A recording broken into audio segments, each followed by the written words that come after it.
and I look out the curtain, all white. And I'm thinking, fuck, this is not gonna go well. I'm a black comic. I need, where are my people? Welcome to This Is Not Happening. I'm your host, Roy Wood Jr. When you think about it, work is all about counting. You count the minutes until lunch. You count the hours until you can clock out. You count the days until the weekend. And then come Sunday, you're not even at work. You're still counting. 12 hours till Monday morning. 6 hours till Monday morning. 2 hours. We count the weeks until holidays, the months until vacation, the years until retirement. If you play your cards right.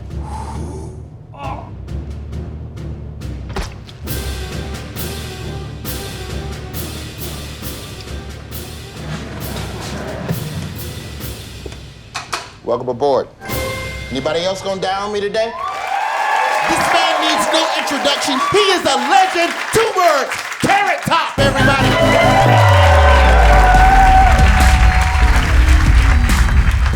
This is groundbreaking for myself. I've been in comedy for 31 years. You can't tell because I look fucking great, but 31 years.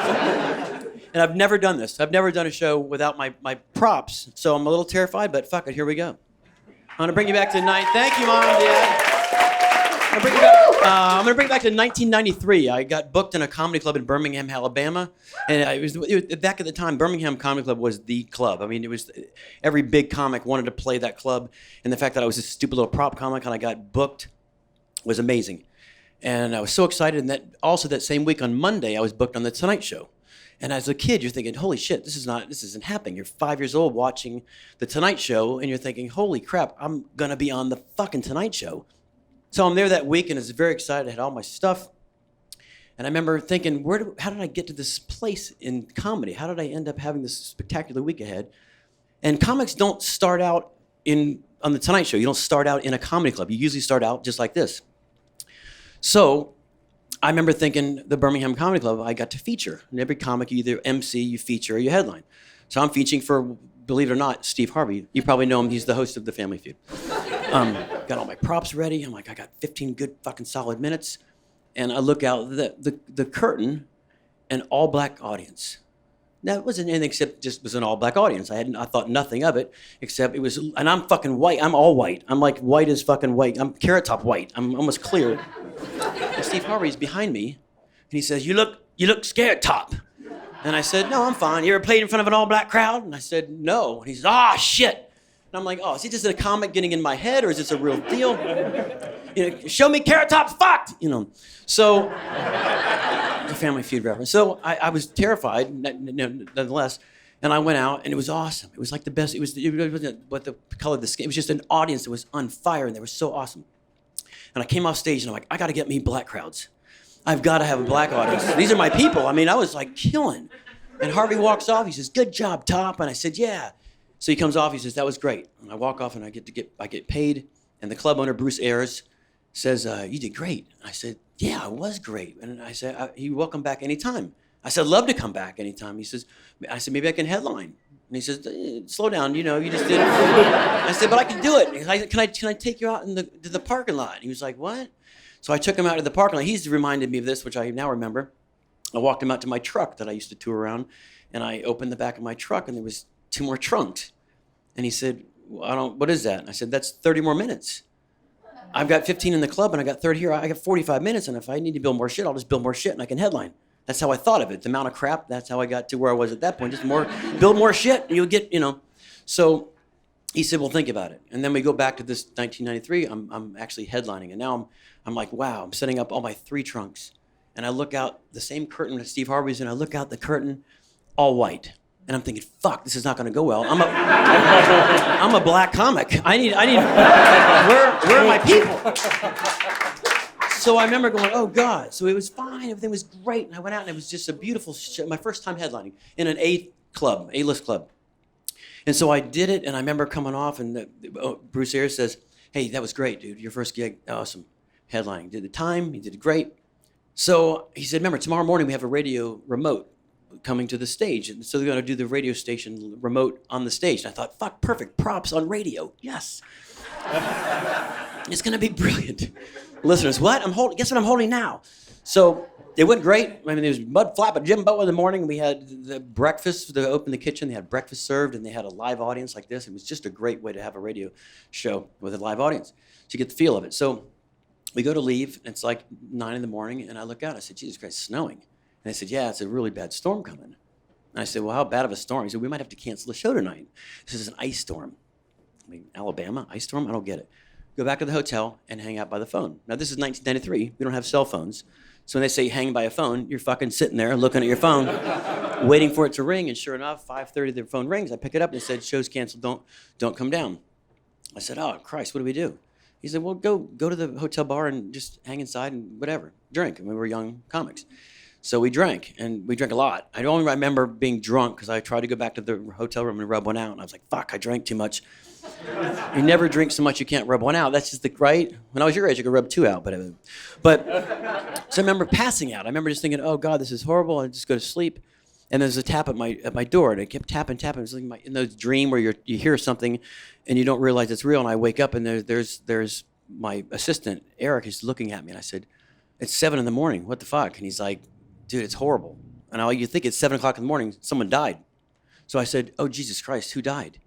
And he's like, no, dude, it's worse than that. And I said, worse than someone dying? What happened? And he said, the club. What about the club? He says, it's gone. I was like, someone stole the club? He's like, no, it's literally burned down. I said, burned down? How? And he's like, a fire. I said, fuck, I know it's a fire, but how did the comedy club burn down? And they said, ice storm.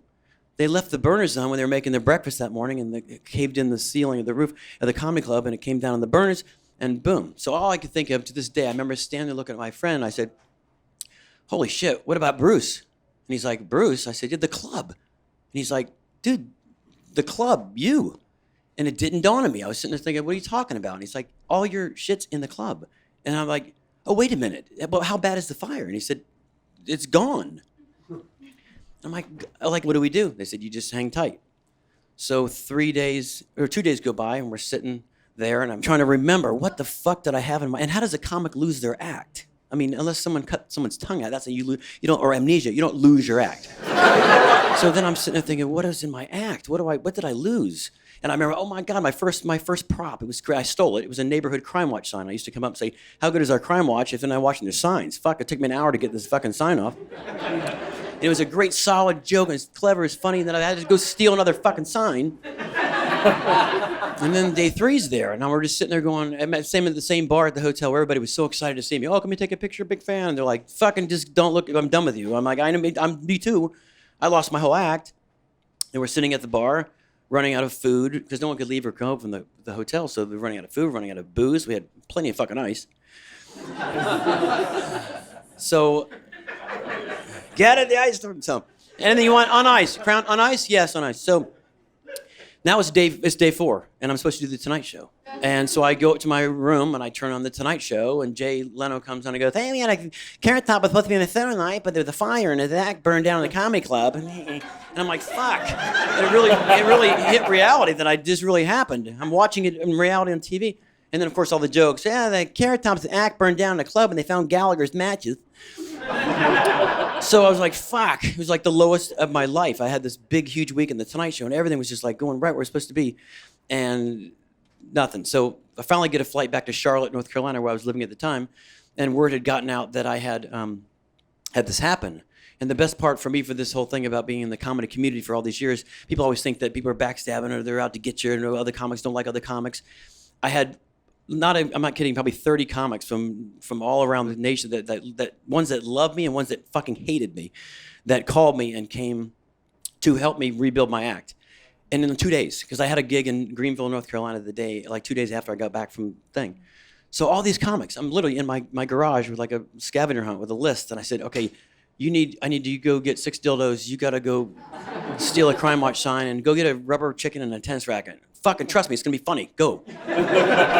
So they all went, and we literally rebuilt it in 2 days in my garage, and we went back and I did my show in Greenville, and then maybe a couple weeks later, the Tonight Show called, and they rebooked me on the Tonight Show, and I had smoke detectors on all my lids and my trunks, and I came out with a fire extinguisher. It was just silly stuff. And then the Birmingham Comedy Club rebuilt, and now it's called the Stardome, and they brought me back when the first acts to go back into the new club. And to this day, literally the only thing that they found at the Birmingham Comedy Club that I've never even been back to since because I couldn't get to it was, I have it over here somewhere. I think it's right there. This is hanging in the club of the Birmingham Comedy Club still to this day. It's a burnt Carrot Top T-shirt. When I sold merchandise in the club. So Bruce said, dude, I got you. And that was the funniest part of my act, that fucking T-shirt right there, which really sucks. But anyway, that's my story, and I hope you guys had a good time with it. And yeah, always check your ovens. Oh, and you know what? I just realized I didn't do it. I held up a prop. Fuck, I didn't go the whole way without a prop.